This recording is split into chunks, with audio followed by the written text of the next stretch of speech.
Hiya, welcome back to my YouTube channel. I'm Rosie Henshaw and today I'm bringing you a Q&A. I was a little bit nervous asking questions about I was nervous about asking you to ask me questions in case I was a bit worried. Well, I was a bit worried as what was going to be asked. That's exactly how to say it. If you watched my crafting haul that went up yesterday, I'm filming on the same day. I'd have explained about the glasses, but if you're tuning in for the Q&A and you didn't watch it, then I've got an eye infection. I'm not allowed to wear my contact lenses, so I look like Andy from Little Britain. I've done the same impersonation as what I've done in my craft video, so it's like, YOLO. I literally just need someone with frizzy hair pushing me around in a wheelchair, and I'm him from Little Britain. So I'm doing my Q&A today. Yours have been really, really lovely. I've had so many on Instagram, so many on YouTube, and I really hope that I can get through as many as I can. There's so many that are really similar that I've sort of narrowed them down, and there are loads of questions, but I'm going to try and get through them as quickly and as non-cringy as I can. I've got a little tea on the go in my little Cath Kidston cup. Get a cup of tea. I don't think there's anything that's going to make you want to spit your tea out, so you're safe. So I'm going to start off. I got asked this quite a lot. How old am I? Now, with my glasses as well, in particular, I know I look a little bit older than I probably am, and I'm ready for the you're that young. I'm 27. I turned 27 in May. And I do get confused sometimes. People must think I'm a lot older. I must need Botox or something. I'm just ridiculously wrinkly.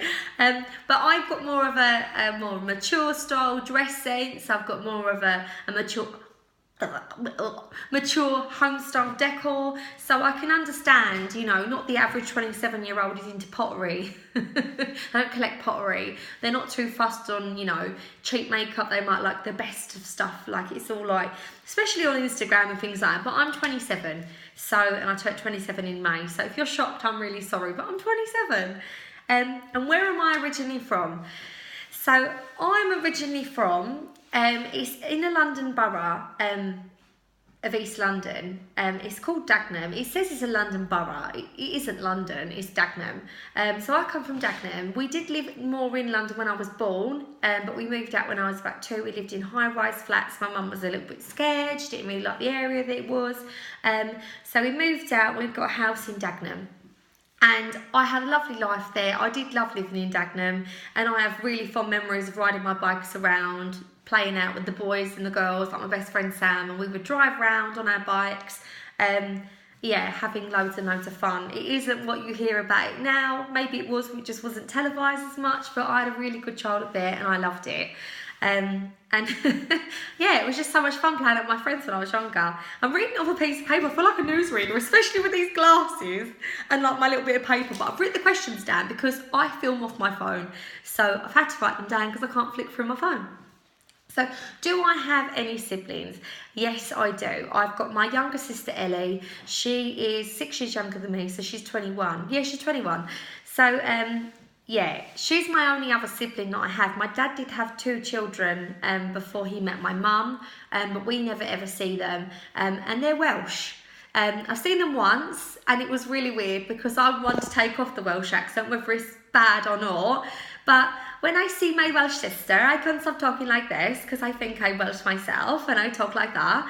And she was like, what? And we didn't see them after that neither. We did see them once. I will explain why in the next question. The next question I got a lot was, you mention your mum a lot. Did she bring you up on her own? Yes, sadly enough, she did have to bring us up on her own. My dad did bring us up with my mum, but my dad passed away when I was 12. He had a heart attack. Yeah, that's really sad. Do you know what? I'm filming this and I weren't expecting to get sad. Gary will say I'm a cringy girl because I never cry about things like this. But I suppose sitting here, technically I'm on my own filming this, so it's quite raw really. And for his funeral, they came down. He hadn't seen them since they were babies. She'd basically moved from the face of the earth. My dad couldn't find them, which is really sad. And they said, you know, when they come, they were so surprised to see that he'd been trying to find them. He had like the pictures of them as babies, and he always spoke about them to us, but to them, he was just sort of a fond memory. So it's just not a fond memory. Like, it just was somebody there. Someone else had brought them up, and they was just so choked and surprised to realise that they'd just been a part of our lives always. We'd always spoken about them, and in the hopes that we'd see them. But sadly, because of families, and it made it quite hard for them to see us, we didn't see them. We respected their wishes. So that is just how it is. Sometimes, like when I did have Facebook years ago, I would speak to my half-sister and she would message. And then it would just go from time to time. But they've got their lives, we've got ours. So it's just hard, and I will always respect people's wishes if it makes things too difficult for people. But they're Welsh, so I do like that because it connects me to Gavin and Stacey, which I quite like. Sorry if you're Welsh and I do the worst accent ever. So that's that one.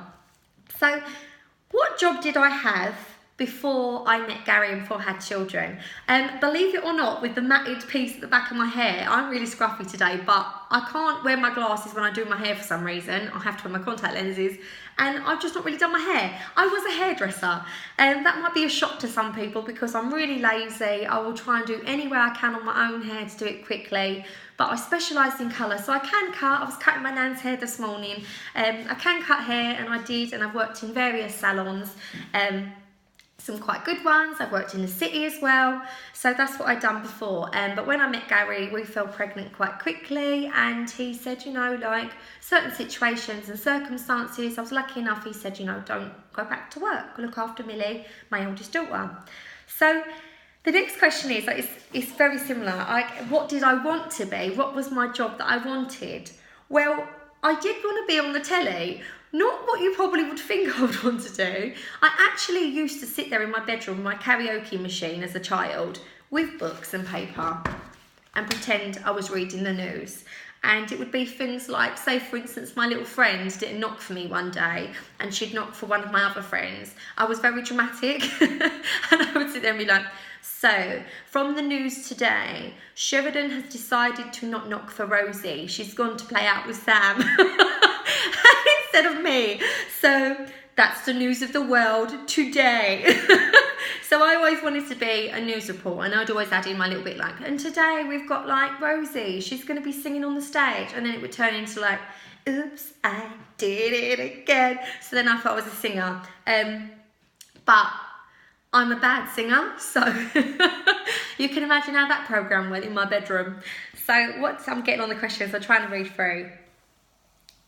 How old is Gary? So Gary is 3 years older than me. Gary is 30. We celebrated his 30th birthday in September. And where did I meet Gary? So I met Gary on a night out. I'd been to Romford with my absolute best friend Sam. We'd been out for the night. Just a really random one. We weren't meant to be going out, but we decided to go out, go have a few cocktails, and we had a drink. And we ended up getting really, really drunk, just me and Sam, having a real good laugh. We was sort of like not very dressed up. It was just really fun. I was 18 at the time. And I'm a greedy girl. Anyone that knows me and watches my videos, you know I like food. So we went to the place they call Subway, where they do big long sub sandwiches. I ordered myself a foot long in there, and some guy at the bar was at the bar, it wasn't at the bar, but you know, like at the counter, was asking for my number, and I was like, I don't give out my number, being drunk and stupid, and someone come in, I heard a voice. It's very, very foggy because I was drunk. But I heard a voice say, well, if you're giving your number out, I'll have your number. And it was a really tall guy in there. And I couldn't really see him properly because I was quite drunk. And I used to get really embarrassed about wearing my glasses. And my contact lenses had run out. So I actually just was going like locomotive. No, is that even the word? Is that me naked or something? No, but my friend was my eyes for the night, which turned out really wrong because she got drunk too. So I didn't really see this guy. All I see is he had blue eyes and he was really tall. And I was like, oh, okay then. There was just something that drew me to him. Like, he was just really handsome. Like, for what I could see, he was a handsome blur. And he asked for my number, but he got his phone out and he kept trying to type it in. And it weren't happening. I was like, do you know what? If you don't want my number, it's fine. And he was like, no, I want your number. But he was obviously quite drunk himself. So I was like, listen, give me your number. So I took his number on my phone and I get a foot long. And then as you do, my friend don't eat Subway. We've gone to McDonald's. But because I'm greedy and I'm extra greedy when I've had a drink, I decided to get myself a large Big Mac meal. And I'm sat there, my friend's talking to the security guard, having a laugh. They're a bit drunk, just like, well, the security guard hopefully wasn't drunk. Sorry if the reflection keeps in the glasses, it's a bit annoying for you. But they was chatting, and I was just sat there thinking, oh, I'm just going to eat my Big Mac burger. And I had the number on my phone, so I thought, yeah, I'm really funny. I think I'm really funny. I'm a comedian when I've had a drink. So I was like, guess what I am eating now? To the random guy that just got my number. And he was like, what? And I said, a large Big Mac meal after my foot-long sub. And his reply to that was, well, that's what you've got to do when you've had a drink. And immediately I thought, right, I'm going to marry this man. He obviously doesn't have issues with my eating habits. I'm going to marry him. So, to be honest, I don't think I'd have messaged back the next day. I just wasn't that way inclined, that sort of thing. So I don't think the next day, if I'd have sobered up and it was fine, I don't think I'd have ever messaged. So I'm really glad I did. And we was messaging each other for about a week, but I really couldn't remember what he looked like. And my friend Sam, she's just as honest as they come. She was like, he's not your type. You're not going to like him, but we'll meet up if you want, just so you can see him. And I was like, no, and I've got a bit nervous because it sounds really silly, but you start to fall in love with someone's personality, and he just literally ticked all the boxes, and he used to answer questions, and we'd have the most funniest laughs on the phone and texting and talking. We would talk all night for hours. So I was really nervous to meet him in case that spark wasn't there. And he said he's going to Romford the week after, and I rang my friend. I was like, we need to go to Romford. And she was like, oh, really? I was like, yes, we need to go to Romford. That's it, we're going to Romford. So then I done the sneaky one, like, oh, do you know what? Funny enough, my friends have invited me out to Romford. But he knows, he told me later on, he knew that I'd plured that together just to basically see him. But I was like, oh yeah, I don't even know if I'm going to go or not yet, you know. Trying to play it really cool, but I'm really not cool, I'm not smooth at all. So I met him. I didn't see him, we was in the club, and I remember the lights going, and all of a sudden, I see from across the room, and it sounds like something out of the film that I've made up, but I haven't. Gary's 6'4", so he's quite tall. So near the bar, and I see this guy, and he had this like coat on in the club, and he had the most piercing blue eyes and like a bit of a stubble. And I got butterflies. Honestly, I can remember them butterflies, and it knocked me for six. I felt really sick. And I thought, right, that's Gary. I just knew that was Gary. And if it wasn't Gary, I was going to be really disappointed that it wasn't Gary. So he kept walking past me, and he must have known who I was. He's admitted now, he did, that he's really nervous. He's quite a shy person, Gary. He won't just, you know, as we've got kids, he will talk to mums and offer to go and get tea and stuff at parties and all that sort of stuff. And he's really chatty and laughable with that sort of stuff. But he has come out of his shell. Back then, he really wasn't. So in the end, it kept walking past me, smiling. And in the end, I thought, no, I'm not doing it. So I just grabbed him. I was like, are you Gary? And he was like, yes. I was like, I'm Rosie. And he was like, oh. And we had the funniest night ever. I didn't get home till about 4 o'clock the next morning. He paid for a black taxi to drop me home before he went back to Grays, the Lakeside. Like, he went all the way home there. He's originally from Islington in London, but he moved out a few years back. So he moved out and he was living in Grays. So he got a taxi all the way. He had to pay to drop me home safely. He was buying my drinks all night, and we was just having the most fun ever, like proper giggling and laughing. And when I got home, you know when you do that thing when you're waiting for the text message, like I was laying next to my phone, and I hadn't really even had a drink because I just wanted to be sober to meet him. I had like 1 or 2 drinks, I think, like there was alcoholic. And he just texted, he was like, do you know what, I'm just going to ask it. I'm just going to ask it. I've never asked anyone before, but it just feels right. Will you be my girlfriend? Like, as you do in the playground. And I was like, yeah, I will. And me and him have probably spent, in the last 10 years we've been together, well, it's 9 years, it's nearly 10 years. We've probably spent about 3 days apart because he's working or things like that, but we don't spend nights apart and things like that. We are with each other all the time, and not in a weird way. I want to be around him and he wants to be around me. He's genuinely my best friend. He's the one person I can tell anything to, and we have each other ridiculously in stitches. Like, it was only last night that I was laying there on the sofa, you know, when you feel like you're gonna wee and you are laughing so hard that you're crying and you can't breathe. We have that with each other, and it's just the best thing ever. So let's get off that, because otherwise I'll just be sitting here talking about Gal all the day, which is fine by me, but it's probably not what you want to hear when you've asked other questions. Is he romantic? Not in a sense where I'll just get flowers all the time and things like that, but he is romantic in the sense of he will do things to help me out. And he will do other things where he will be really sweet and he will order things or book shows and do things for occasions. Obviously, it isn't just like all the time, but just sweet things. So if I'm not well, he will look after me. He's romantic in that sense. So how long have you been in the house that we live in? So we've been here for nearly 3 years. Just after Christmas, I think it's 3 years. We moved in January.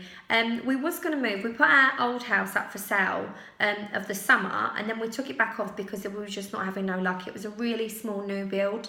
And then we just thought, you know what, let's just put it back up on the market. We want to move. And we got an offer, it was around about December time. And we got an offer straight away on the house, and we was just so pleased. But then our Christmas was a bit in boxes and stuff. We moved in on the 12th of January. But it was lovely to have a bigger house and actually have a Christmas. And when the Christmas come around, our first Christmas, I was just like, I can't believe I've got a massive tree. It was amazing. So we've lived here then. What made me do YouTube? And what gave me the final push to finally do it? I don't really think I had a final push to do it. I'm sort of one of them people where if I think I want to do something and I think about it good enough that I know I want to do it, then I will do it.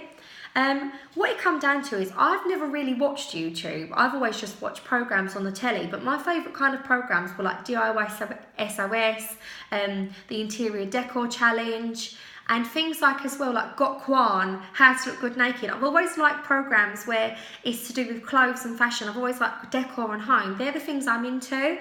And there isn't really much of that. And I remember my kids watching, it was a craft video on kids' Christmas decorations. I think it was Ronald and Karina or something like that. They was just making like slime and snowmen pots to put them in and stuff like that. But then you get recommended videos, and then it went on to other crafts, and I thought, oh my god, I make all those things. And then you start watching a few other people's videos. I've got to say, I probably watched about 5 or 6 different YouTubers and probably about 20 videos at most on YouTube before I was like, I'm finally going to take the plunge, I'm going to do it myself. Because I thought, not with the try-on hauls, that I fell into that really. I really love the decor side, and I wanted to do like hauls of what I've bought, and then I wanted to get into the crafting. I was a bit nervous because I'm quite bad at filming. I only film on my phone. That's another question. What do I film on? My iPhone. And then I upload it straight from there. I don't edit because I can't. I'm really not techie. But what was I saying? So I was worried about doing the crafts, of how to film them. So that sort of comes slowly, but I was doing a lot of my hauls to start with. But I went out for my birthday in May, and I bought loads of clothes, and I thought, this looked really nice on, or this fits such and such. And I'm always helping my friends out with like what style, and they say I'm quite good with stuff like that. Whether or not I am, I'm not saying I am. But I thought, you know what, I'm going to show it. And it got such a good feedback. I thought, you know what, when I buy clothes from now on, I'm going to do it. And now the Try On Fridays has become a thing. And I'm so grateful for the subscribers and the followers and the viewers that watch and give it thumbs up and comments. It's just so amazing. But that is why I got into YouTube, because I thought, I do that stuff. It'd probably be quite good, nice little event. And I knew that Alfie was going to school, and it's hard work because sometimes childcare costs so much money. It actually works out better for us as a family, for me to be at home than to go to work, because there's not jobs really in school hours. So this I never thought would come to a stage where you start getting paid for it. It isn't really yet at the moment. If I'm being completely honest, it isn't. It's a very, very, very tiny amount. Probably like sweet shop money. I know you watch YouTubers sometimes and they're like, I'm earning this, I'm earning that. It really isn't nothing like that. And if anything, you're spending way more out to do the videos than you are. But it's what I would do anyway. I love to go shopping in the week. I love to do things. A lot of people have asked, how do I afford to buy the bits that I do? Well, I am quite savvy. So if I do have clothes that I want to buy for the autumn, I will whack on Gumtree and eBay my summer clothes that I don't want no more, and then I'll have money from that to do that. And then I also get a bit of money off Gary in the week, just to, just money to do stuff with. Sounds very 1950s. It works for us, and we're happy doing it. If I wanted to get a job tomorrow, Gary would 100% support that. He supports my YouTube. It was never meant to be a job kind of thing, and it never sort of will be, if I'm honest. This is more of a thing for me where it's a hobby. And I really like it, and it gives me a vent, because it does get to the time in the day where when you don't have a job and you're not socialising, other people do work, and then you will see friends, but there will be times where you get a little bit bored. There's only so much cleaning you can do in a day, and this is really fun. I get to communicate with really like-minded people. The wind just blew the door shut, and it just really scared me. I was like, what is morning. So, I've already done the how do I film it. Why am I so body confident, and have I always been?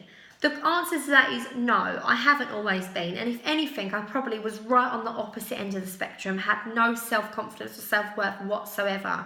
I was always making jokes and self-deprecating myself, making fun of myself before anyone else had a chance to do it. But I can't honestly say there's an answer for why I'm like this. Gary loves me the way I am. And if anything, I met Gary when I was a size 8. So I was really tiny. And you know how people act towards you and how they are with you. Gary loves me far more the way I am now. Gary always, when we was first together, like if he had a celebrity crush, they was always like, you know, Ashley Graham and people like that. Gary likes women that really curvy. That's his taste. He loved me, and it didn't matter to him what I look like. Obviously, to a certain extent, it does with anybody. But he fancies me way more now. I'm curvier, and I just know that. You get that off people when you just know. And so that does help. My mum is a size 16. She sort of has been for a long time. She's like an 18 now. Sometimes because of her boobs are large, she might buy a 20. She's always been so positive around me. She's always gone, yeah, I look good today. And make a joke of it and like love, and she knows she does, and she'll go, I'm gonna buy that because I'm gonna look lovely in that.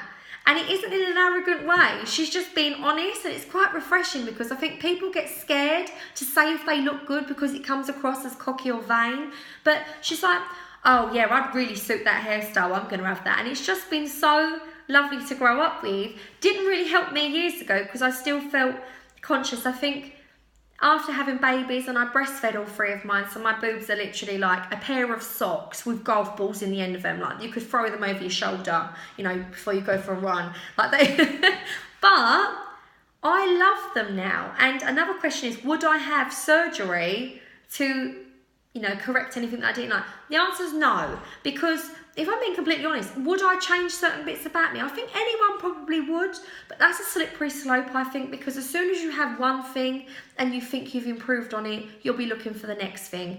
And I think you have got to get to a stage where you're content and happy with who you are and what you look like.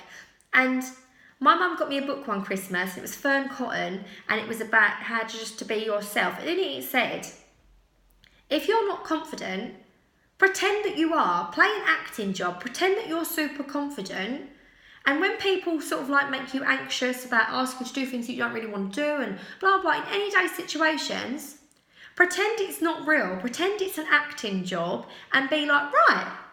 And how you would be on a soap. Like you've been scripted with what you actually really want to say, but that's your script. So there's no repercussions to it. You just say it. And you be that person. And before you know it, you really start to just be that person that you are, the person you are inside that you really feel. You just let it out. I'm sorry if this is a bit all spiritual and all that, because I'm not really into all that, but I just thought you get one life, looks fade. They really do fade. You know, I'm not going to look the same when I'm 80 years old, if I'm alive at 80 years old, because I eat a lot of cake, but you know, if I'm not going to look the same.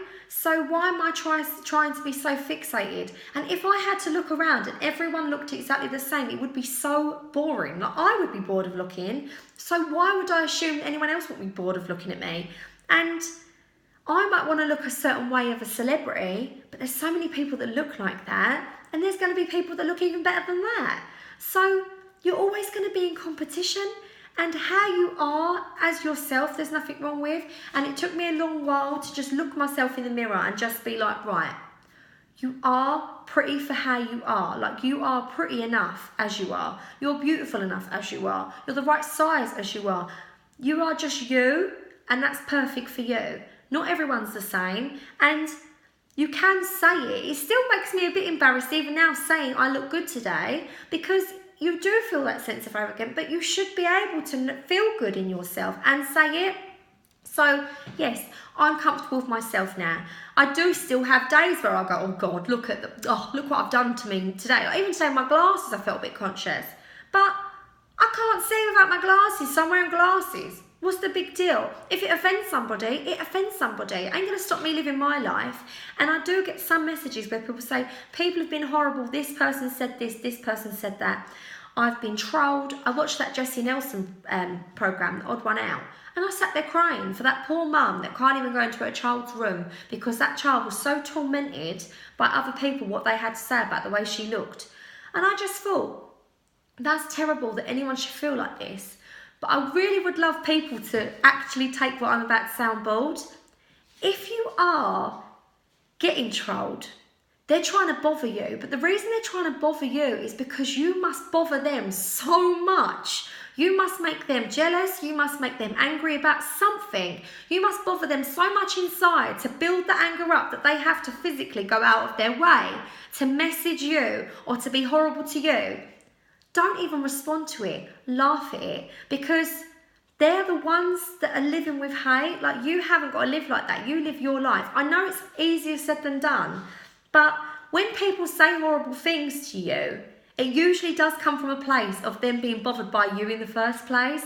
So if they've got to get that bothered, by the time that they've messaged me, I think everyone knows you're bothered. So it's embarrassing for you, not for me. You can say what you like. I got one the other day about I look like I've got a deformed, fixed, cleft palate lip.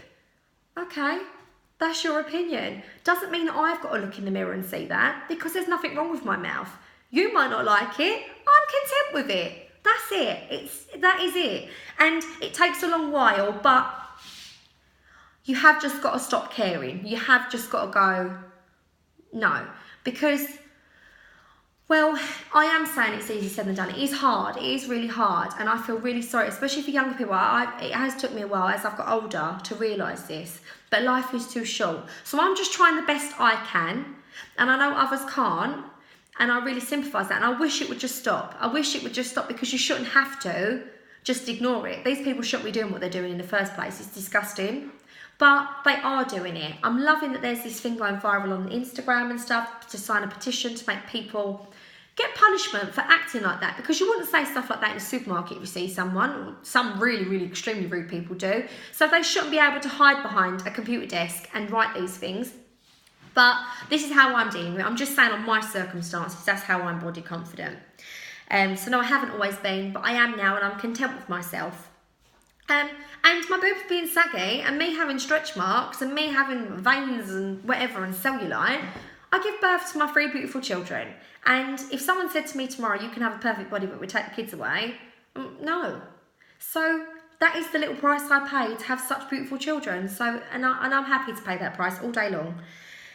Sorry if I'm ranting too much. I get a bit thingy with that, because I don't think people realise when you do things like this, you do get loads of horrible messages.